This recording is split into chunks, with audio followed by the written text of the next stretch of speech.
The centerpiece for the tech center was the simulator program. Every time we have a driver or a team in the simulator, it makes that driver, that car, that setup, that engineer smarter and better.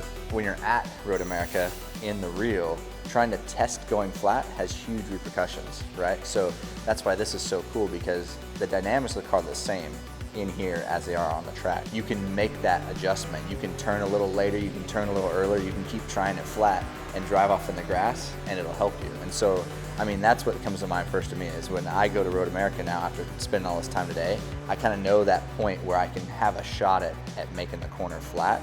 And that's a big deal, man, because you don't want to see what the repercussion is if you do it wrong flat in real life. You can up and down the grip level. You can basically simulate rain. You can simulate the darkness. And just change some visual stuff. Yeah, back to Nürburgring. Holy moly. That's going to be interesting. Good grip in the rain here. They are just awesome.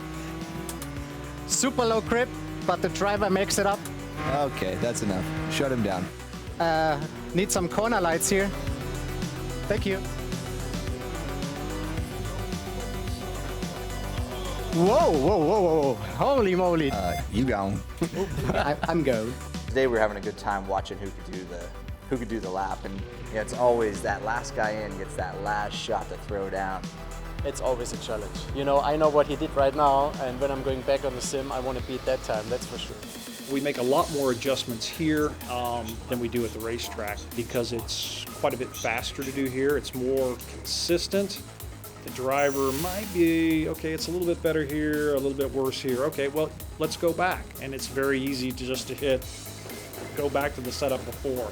It takes no time to rerun it, where you can't do that at the track. Understanding to that level of detail before you go to the track gives you a competitive advantage once you get to the track. Yes, he comes around the outside, and that is a very cool maneuver.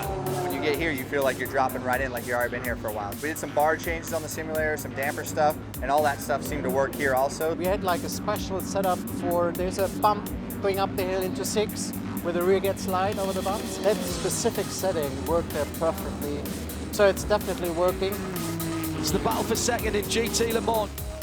Ford are 1-2. Checker flag. Back-to-back wins on the series. Good job, Ace. Callahan and Dirk Mueller. Once again, a 1-2 finish for the Blue Oval here at Road America. A clean sweep of 1-2 for Ford Chip Ganassi Racing. Now we're doing mainstream vehicle dynamics development here as well. So for our road cars that people can buy in a Ford dealership and drive on the street today, we're using the same simulator that we use in racing to develop our future road cars to make those cars even better, better steering response, better ride, better handling, better braking.